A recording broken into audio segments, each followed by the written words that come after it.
अस्सलाम वालेकुम, मेरा नाम मुबशर लुकमान है और पाकिस्तानी कौम के लिए एक बड़ी ही अच्छी न्यूज़ है, बहुत बड़ी खुशखबरी है। ब्रॉडशीट केस जिसकी गुत्थी सुलझ ही नहीं रही थी और समझ ही नहीं आ रहा था कि कहाँ से शुरू होता है और कहाँ ख़त्म होता है, और हर आदमी एक ही सवाल करता है। और इसका जो बानी जिसको कहा जाता है कि जो इसका क्रिएटर है, जो इसका इन्वेंटर है, वो है तारिक फवाद मलिक।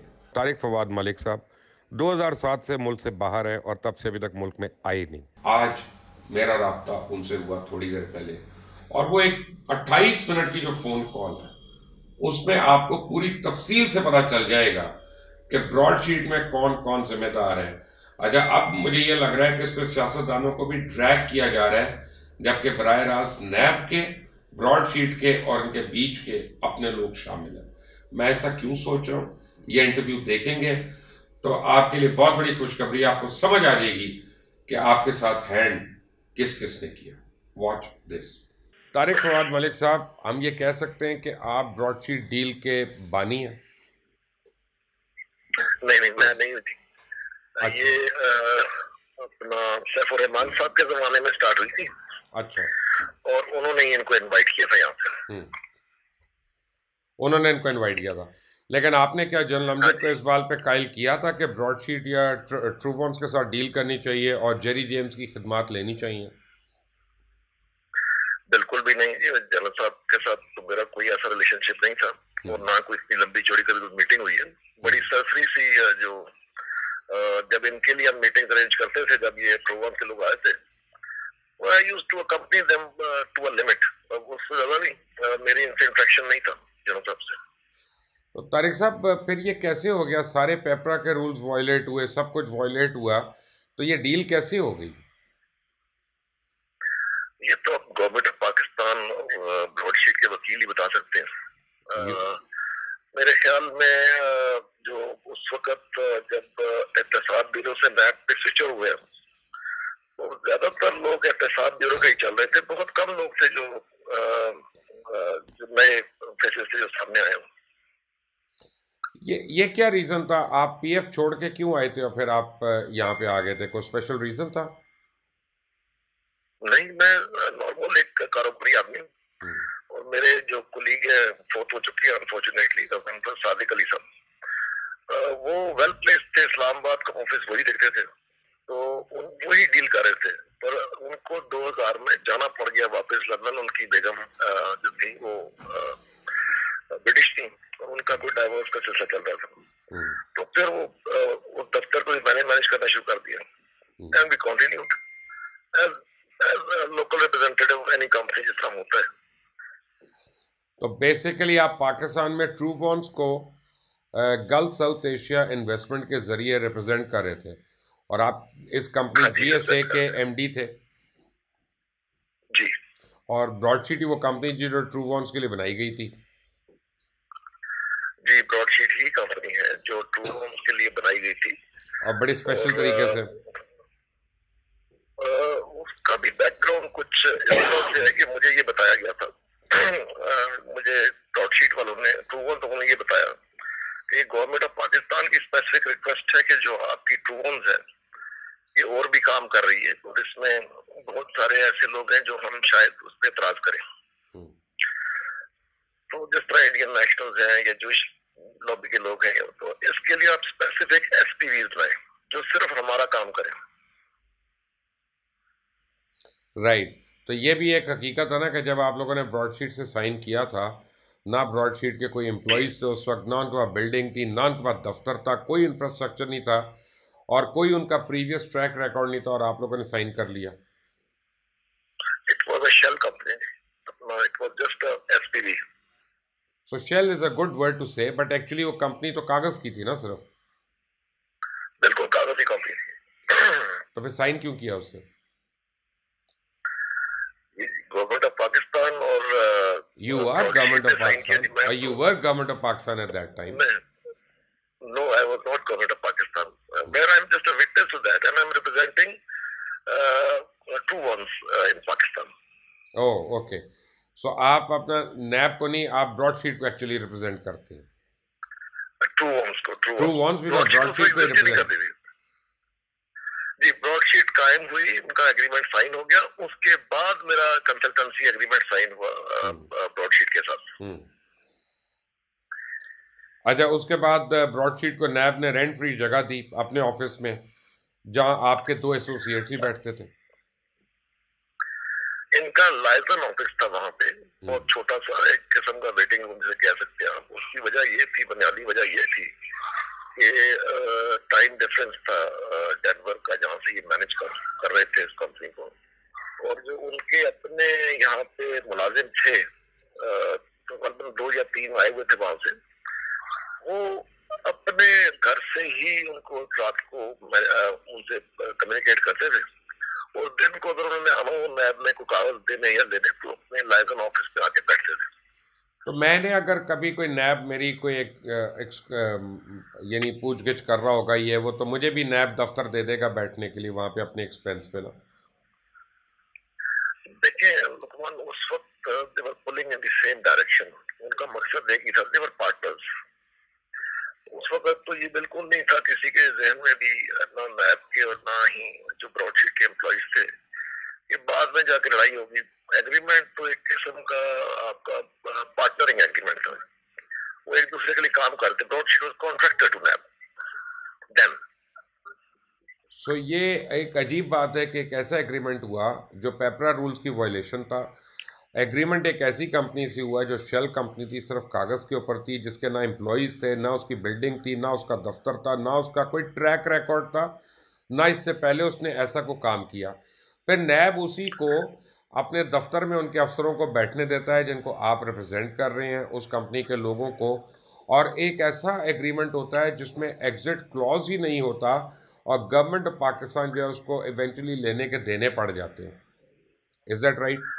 जी, मैं एग्री करता हूँ आपसे कि agreement poorly drafted, badly drafted. Even अगर आप मेरी विटनेस स्टेटमेंट देखें जो मैंने आखिर में आके दी इस केस में 2018 में, तो उस पर मैंने वो डॉक्यूमेंट साथ लगाए हैं कि जब मैंने उस एग्रीमेंट को गौर से देखा, पहले तो मैं विटनेस तौर पर गया देखने के लिए कि जब साइन हो रहा था, उस वक्त मैं खड़ा हुआ था वहां पे। मैं कोई ड्राफ्टिंग में या नेगोशिएशन में नहीं था। जब इनका मैंने एग्रीमेंट डिटेल से देखा, वो 1-2 महीने बाद की बात है, तो मैंने उस पर काफी क्वेश्चन रेज किए थे। और उसमें से कुछ जो उस वक्त की कम्युनिकेशन है, जो ईमेल है, वो अटैच्ड है मेरी विटनेस स्टेटमेंट में।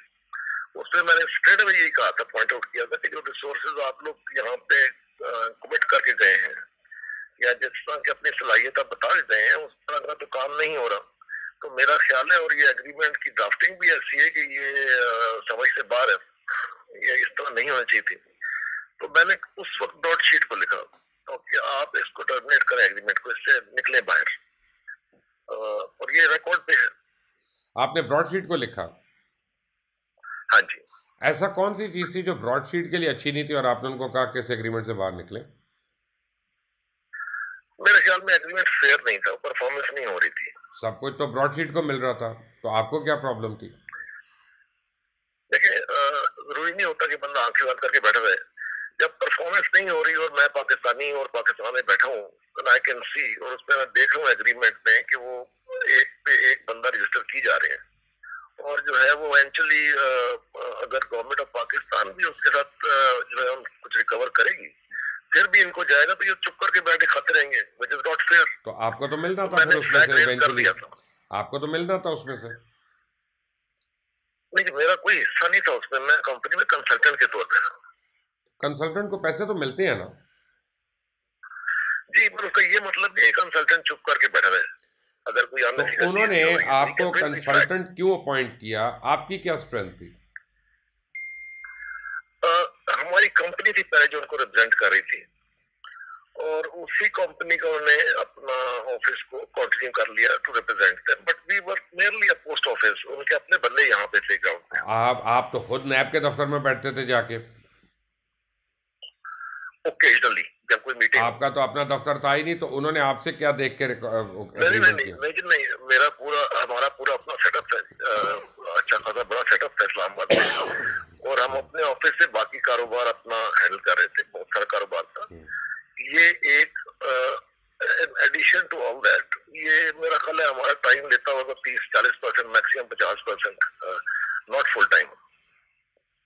अच्छा, जनरल अमजद ने और डॉक्टर पेपर ने जब एग्रीमेंट साइन किया, एक आप और फारूक आदम जो थे वो विटनेसेस थे। आप ब्रॉडशीट के विटनेस थे, आप गवर्नमेंट ऑफ पाकिस्तान के विटनेस थे? मैं ब्रॉडशीट की तरफ से उनके साथ गया हुआ था, और जहाँ तक मुझे याद पड़ता है वहाँ बहुत सारे लोग थे। तो जो इनके वकील थे गवर्नमेंट ऑफ पाकिस्तान के, उनमें से एक ने कहा जी एक आपकी तरफ से पता साइन कर दे, एक हमारी तरफ से कर देता है। तो वो कागज मेरे सामने साइन हुए थे, विटनेसिंग की जी साइन हुए हैं, तो मैंने उस पर विटनेस स्टेटमेंट राइट, साइन तो कर जिस एग्रीमेंट को दिया। आप एग्री नहीं करते थे आपने उसी के ऊपर एज अ विटनेस साइन कर दिया। Signatory as a witness means कि मैं देख रहा हूँ कि मेरे सामने ये ना, आप एग्रीमेंट मानते साइन हो नहीं। रहा है। मैं अगर किसी नकाह पे मेरा एतबार नहीं होगा तो मैं तो गवाह के तौर पे साइन नहीं करूंगा। आपने इतने बड़े एग्रीमेंट पे साइन कर दिए ये जानते हुए कि आपको उस पे एतबार नहीं है। लुकमान, मैं उसकी नेगोशिएशन या टर्म एग्री करने में शामिल नहीं था, और ना मुझे पता थी कि उन्हें क्या एग्रीमेंट आपस में दोनों पार्टियां राजी हैं वो साइन कर रही हैं। आई एम जस्ट विटनेसिंग दैट ये जो है ये एग्रीमेंट साइन हुआ है, फेयर इनफ। और दोनों पार्टीज लेकिन उसमें लेकिन एंटर हो आपने रही मुझे हैं, अभी बताया वो कि यू दोनों आर एग्री कर नॉट रही हैं। Comfortable with that agreement. Letter when I got into details of it, मैं उससे बहुत अनकंफर्टेबल था। अच्छा, तो फिर उसे आउट कैसे होती ब्रॉडशीट? वो प्रेशर में आ गए थे अच्छे खासे, और उनको बताया गया था कि आपका ये परफॉर्मेंस नहीं है। तो वो अपने ही लोगों के प्रेशर में आ गए थे, जब हम लोग जो उनको रिप्रेजेंट कर रहे थे, और उनसे उस वक्त शरीफुद्दीन इंतजार साहब ने बात की, जो उनके यहाँ लीगल काउंसिल थे, उनसे मेरी डिस्कशन हुई, तो उन्होंने कहा yes it is not a fair agreement, और इसको ठीक करना चाहिए, इसको बैलेंस करना चाहिए। अच्छा, तो बैलेंस हो गया, फिर अब बाद में आर्बिट्रेशन हो गई। आप लोग एक नैब की तरफ से साइन कर रहा है और एक ब्रॉडशीट की तरफ से साइन कर रहा है। वो टर्मिनेशन भी हो गई वहाँ पे, सब कुछ हो गई।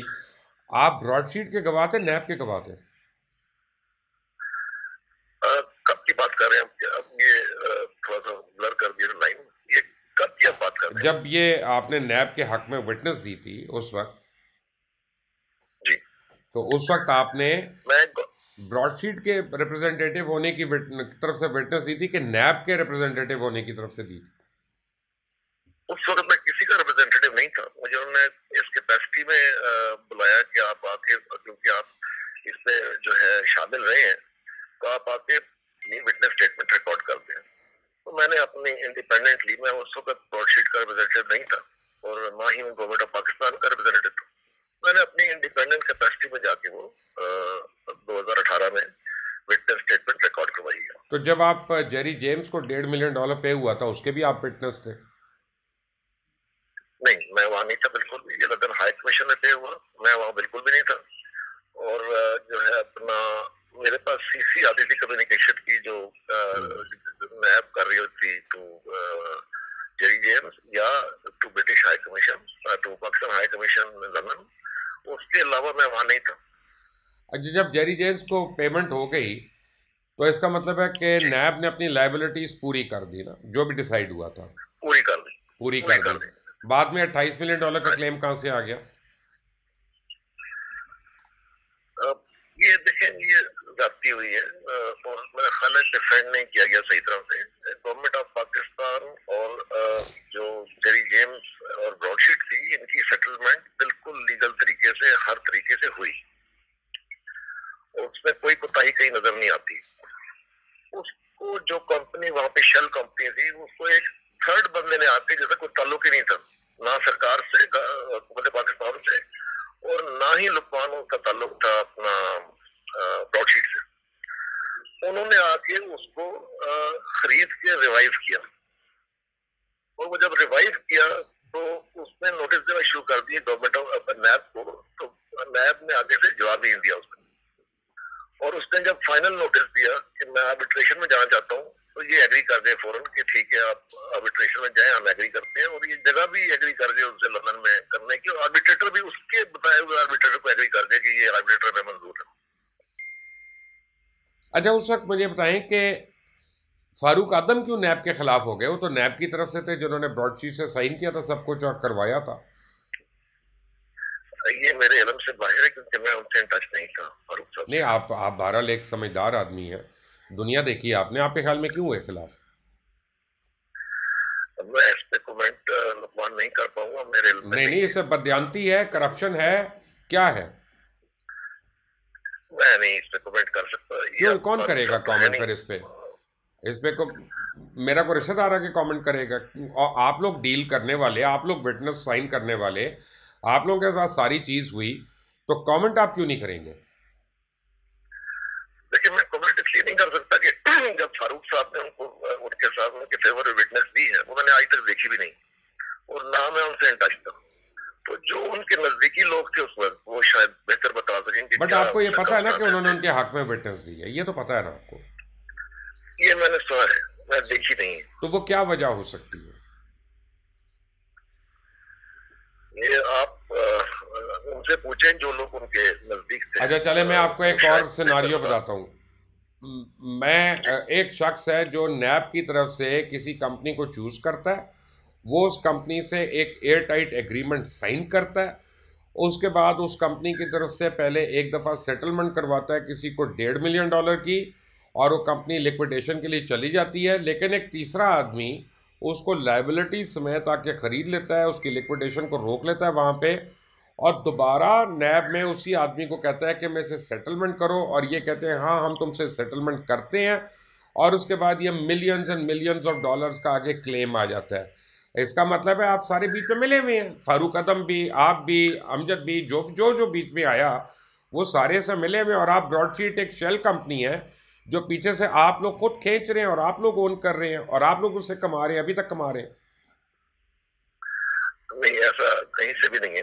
क्यों नहीं है? जब खेल में ऐसी चीज कोई होगी नहीं नहीं, मेरा मतलब है मेरे कि को इसमें इल्म नहीं मासूमियत है। की तो बात ही नहीं है ना जी, ना किसी की ऑनेस्टी की बात है। मेरे सामने जो एग्रीमेंट आप लोगों ने किया और जिस तरह उसको एग्जीक्यूट किया, उसमें तो सारी दो नंबरी है, मैं तो खुलकर कह रहा हूँ। लेकिन ये आपका ओपिनियन हो सकता है, मेरा नहीं है। मेरा नहीं ख्याल कि किसी की भी मैं कोई तो आपको इंटेंशन एक्यूज उस कर रहा हूँ वक्त सर, थी। मैं आपको एक्यूज कर रहा जी, हूँ तारिक फवाद साहब। जी आपका मुझे नहीं पता कि आपका एलिगेशन क्या है मेरे खिलाफ, मेरा पर एलिगेशन ये मेरा है कि नहीं ख्याल आप और कि फारूक आदम जो थे वो आपके इंटरेस्ट ब्रॉडशीट के साथ थे, आप तो रिप्रेजेंट ही उनकी कंपनी को कर रहे थे। फारूक साहब नहीं कर रहे थे, वो आप तो कर रहे अपना थे, नैब को रिप्रेजेंट कर रहे थे।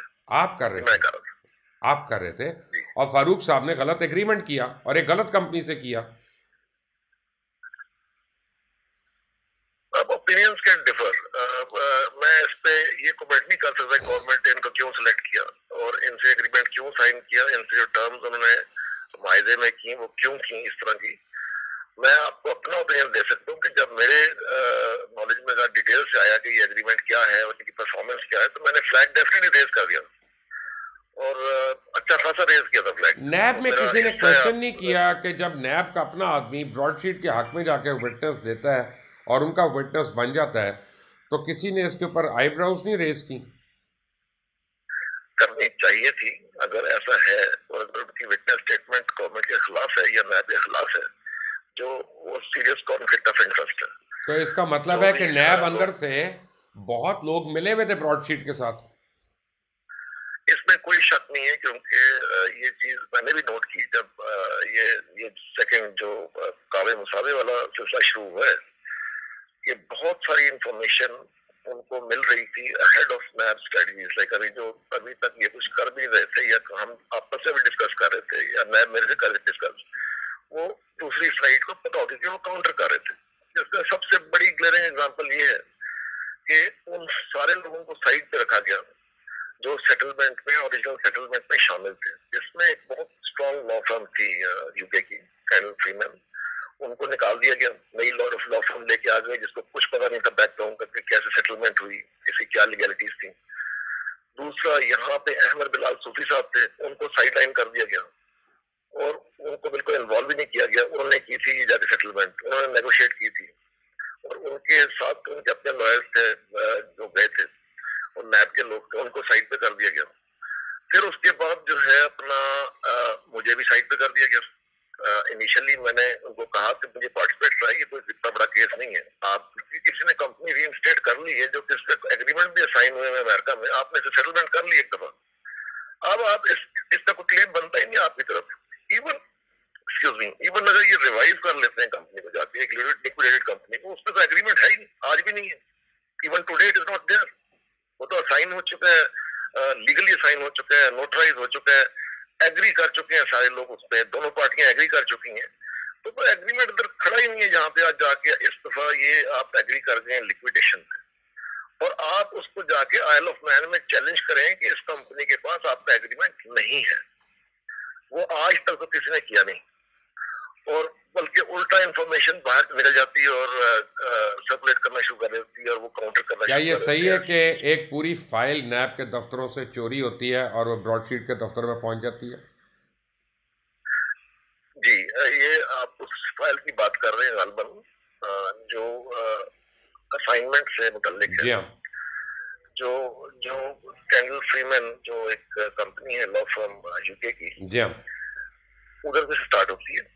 उसके बाद ये आके जब सेटलमेंट के पैसे देते हैं लंदन हाई कमीशन में पाकिस्तान टू जेरी जेम्स, तब तक की फाइल है उसकी सारी, उसमें लीगैलिटीज हैं कि आप इनका एग्रीमेंट कैसे असाइन हुआ टू यूएस कंपनी, और इस कंपनी की लिक्विडेशन जो है वो ठीक हो रही है। इसके अंदर कोई चीज इस वक्त नहीं है, गवर्नमेंट पाकिस्तान में कोई ताल्लुक नहीं है इससे। वो पूरी फाइल जो है वो कहीं ना आप अगर पढ़े उसको, जो आर्बिट्रेशन का फैसला आया है इस पे उसका जिक्र ही नहीं है।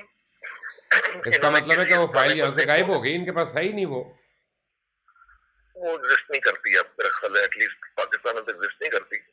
अगर होगी तो वो कावी मुसावी साहब के पास। तो कौन चोरी करके लेके जा सकता है और कावी मुसावी को फाइलें दे सकता है नैब के अंदर से? कोई ना कोई तो होगा ना जी, आप उसको इन्वेस्टिगेट आप कर सकते हैं। मैं तो नैब का हिस्सा नहीं करना हूँ आज भी। नहीं, आप तो थे नैब का हिस्सा, आप तो उनके दफ्तर में बैठते थे उस वक्त, फिर आप विटनेस के तौर पे पेश हुए, आप ब्रॉडशीट का भी हिस्सा है, आप ट्रूवॉन्स का भी हिस्सा है, तो मैं इन्वेस्टिगेट करूं जाके? मैं कैसे करूंगा? देखिए नुकमान, मेरे होते हुए तो फाइलें वहां से गायब कोई नहीं हुई। अगर आप कहना चाह रहे हैं, यानी मैं ये कहना चाह रहा हूँ कि अगर फाइलें तो गायब हुई तो उसमें कौन कौन जिम्मेदार हो सकता है आपके ख्याल में? चलें ये बता दें आपके ख्याल में। या नैब के अंदर के कोई एम्प्लॉइज होंगे या उनके जो कस्टोडियंस हैं, क्योंकि कई ऐसी कॉरेस्पॉन्डेंस हैं जिसपे जिक्र है कि ये लंदन हाई कमीशन में ये फाइल थी और वहां से फिर नैब के पास आई, तो नैब के पास भी थी, फिर इनके वकीलों के पास भी थी, जो यूके वाले वकील हैं उनके पास भी थी। तो अच्छा, जब ये $1.5 मिलियन की सेटलमेंट हुई तो मुझे ये बताया गया है कि 3,84,000 पाउंड की पेमेंट तो आपके सामने हुई है। नहीं, मेरे सामने कोई 1 रुपए की पेमेंट भी नहीं हुई। अच्छा, रुपए की तो हुई नहीं, हुई पाउंड्स में है।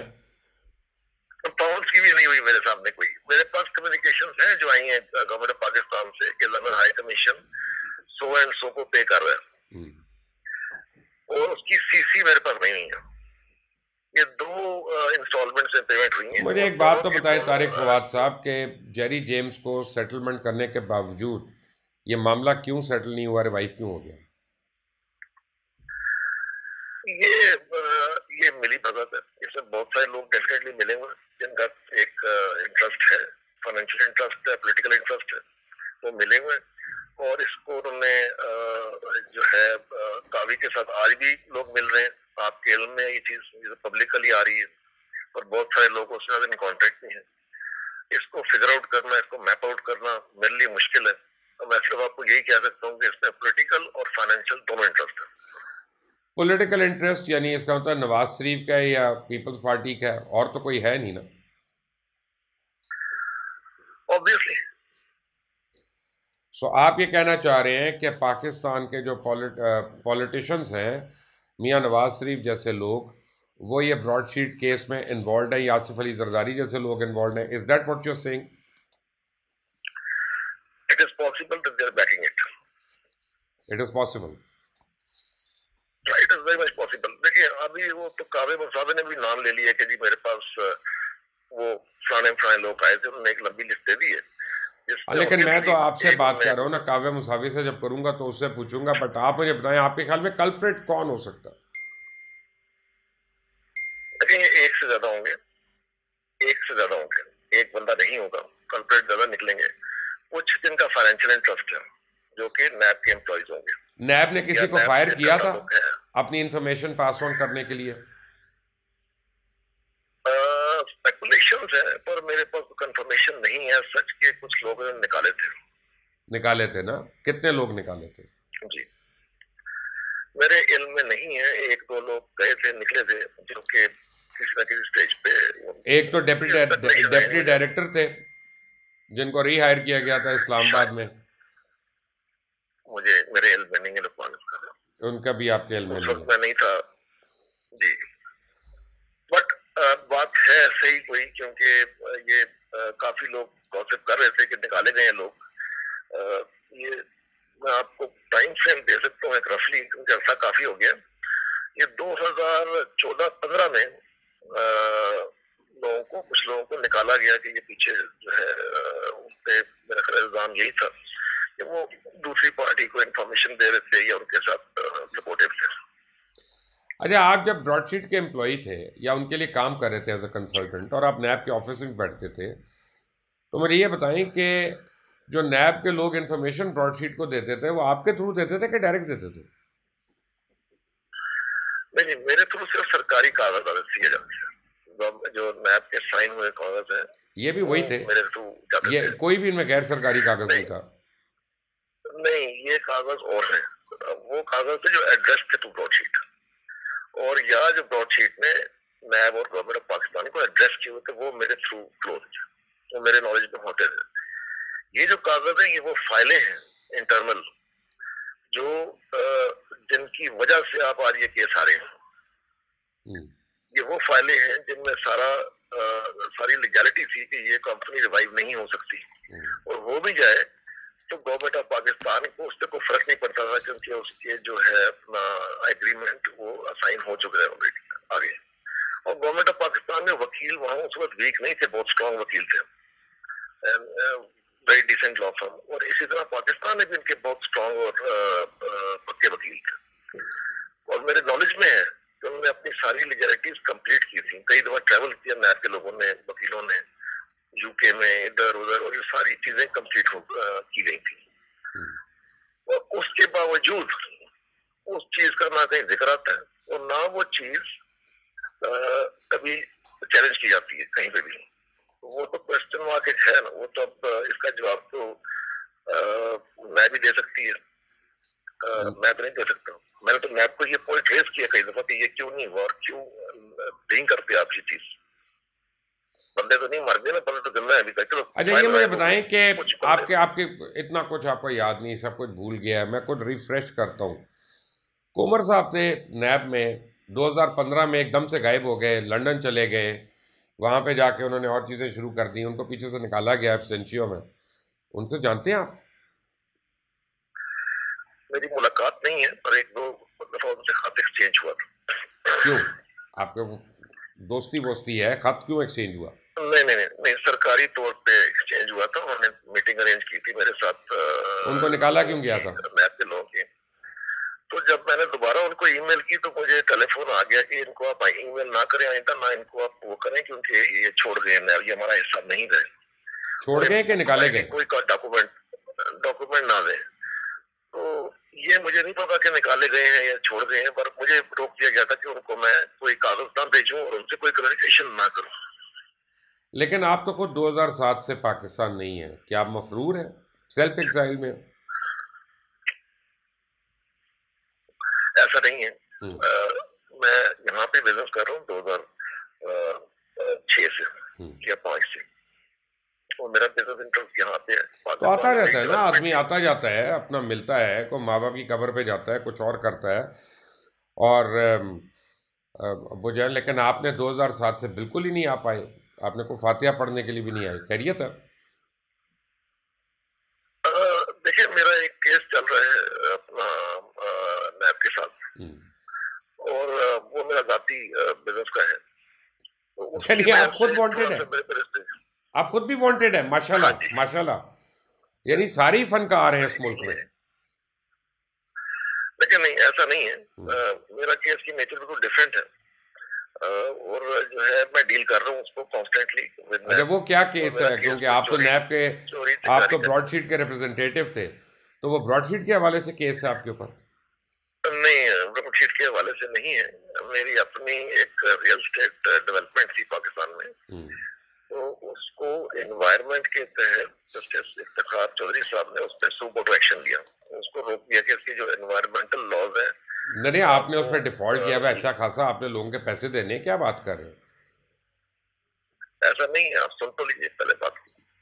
तो भाई 2007 से आप नहीं आए, आप मुझे बताएं मैं क्या सुनूं? लेकिन ये केस 2004 का है। 2004 में जस्टिस इफ्तिखार साहब ने उससे सुमोटो एक्शन लिया और प्रोजेक्ट को टेम्परेरी रोक दिया। और जब रोका तो वो 2010 तक, जब तक सुप्रीम कोर्ट ने वो ड्रॉप नहीं किया चार्जेस, तब तक वो प्रोजेक्ट स्टॉल्ड था। उस दौरान जिन लोगों ने मेरे साथ बुकिंग कराई हुई थी वो थोड़े नर्वस हो गए और वो नैब के पास चले गए कि जी ये आगे बना नहीं रहे और सुप्रीम कोर्ट का इन पे वो है सुमोटो, तो हमारे एडवांसेस जो हमें वापस कराए जाए। तो नैब ने उस पर केस रजिस्टर कर लिया मेरे खिलाफ।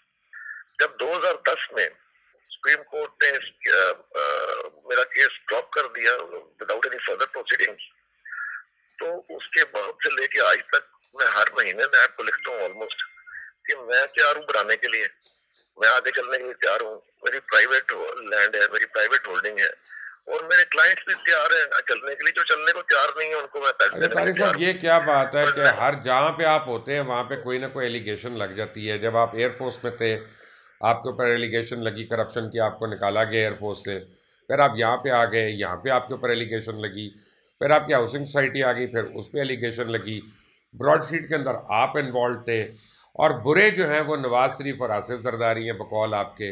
कमाल ये है कि वांटेड आप हैं, आपकी करप्शन का एविडेंस सामने है नैब के, नैब उसको परसू कर रही है, बुरे हमारे पॉलिटिशियन हैं। देखिए मेरे पे किसी मिलिट्री किसी सिविल खिता जमीन पे कहीं से कोई कन्विक्शन नहीं। कन्विक्शन तो नहीं होती, कई चीजों पे कन्विक्शन नहीं होती, लेकिन आपको पता होता है रीजन। एलिगेशन जितने मर्जी लगा ले, वो एलिगेशन तो बाकियों पे तो नहीं लगे ना, बाकियों पे तो नहीं लगे ना, चले वो आपके किसी और कोर्टमेट पे तो नहीं लगे। चले आपका ओपिनियन है वो, पर ये कि मेरे खिलाफ कोई कहीं ऐसा कोई चीज नहीं है जो आप फरमा रहे हैं कि कहीं से किसी कोर्ट से मेरे खिलाफ कोई जजमेंट हो, ऐसा नहीं है। अच्छा चले, इसका मतलब है you are free to come. तो फिर मुझे बताइएगा कि ब्रॉडशीट पे कमीशन बन चुका है, तो आप अब विटनेस के तौर पे उसके सामने पेश होंगे? डेफिनेटली मैं पूरा कोऑपरेट करूंगा उनसे और मैं उनको करना चाहता हूँ, बल्कि और बेहतर है कमीशन बनाए और जो चीजें हैं वो वाजे हो जाए और जो है पता लगे कि इन दोनों में से कौन सी सेटलमेंट जो है जो पैसे की है जो 2008 से हुई या जो आज हो रही है। तो आपको जस्टिस अजमत सईद के ऊपर पूरा एतबार है, भरोसा है? जी मुझे पूरा भरोसा है। एक सवाल मैं आपसे ज़रूर पूछना चाहूँगा बड़ी quickly before I close of, और वो ये कि आपका बहुत जगहों पे नाम है और मुझे जो है ना उस पर तशवीश है कि अरे ये मुझे बताएं बस जाते जाते कि 2003 में नैब ने कैंडल फ्रीमैन के साथ अपना एग्रीमेंट क्यों टर्मिनेट किया? सही किया था, उस वक्त ब्रॉडशीट डिफॉल्ट कर चुकी थी इनके साथ, ब्रॉडशीट आगे फर्दर चलना नहीं चाह रही थी, काम ही नहीं कर रही थी, कोई काम नहीं कर रही थी। और जो एग्रीमेंट टर्मिनेट हुआ मैं उससे डिसएग्री नहीं करता, वो गवर्नमेंट ऑफ पाकिस्तान ने बड़ा फेयरली टर्मिनेट किया, उस पर कोई सच यानी दो राय नहीं हो सकती। ब्रॉडशीट ने तो कम्युनिकेट करना ही बंद कर दिया गवर्नमेंट ऑफ पाकिस्तान से। Right. Tariq Fawad Khan, thank you very much for being with us today. Thank you sir. आप देख रहे थे तारिक फवाद मलिक का इंटरव्यू, टेलीफोनिक इंटरव्यू, लंबा था, माजूद का हूँ उसके लिए, लेकिन मुझे इस पर अपनी राय जरूर दीजिएगा कि अब आप मुझे बताइएगा कि ब्रॉडशीट में कल्प्रिट कौन है, असल कल्प्रिट कौन है। मैं ये भी नहीं कह रहा कि सिर्फ तारिक फवाद मलिक है या कोई एक खास आदमी है, लेकिन मैं ये कह रहा हूँ कि बहुत से लोग हैं, उनका ग्रुप है और वो अभी तक कानून की नज़र से बचे हुए हैं। जस्टिस अजमत सईद की सरबराही में जो कमीशन है, हम उनसे एक्सपेक्ट करते हैं कि ना सिर्फ वो दूध का दूध और पानी का पानी करेंगे, बल्कि उनके एक्शंस और उनकी रिपोर्ट की बेस पे जितने भी मुजरिम जिन्होंने भी इस मुल्क को लूटा है वो कैफरे किरदार तक पहुंच सकेंगे। Until the next time, Allah.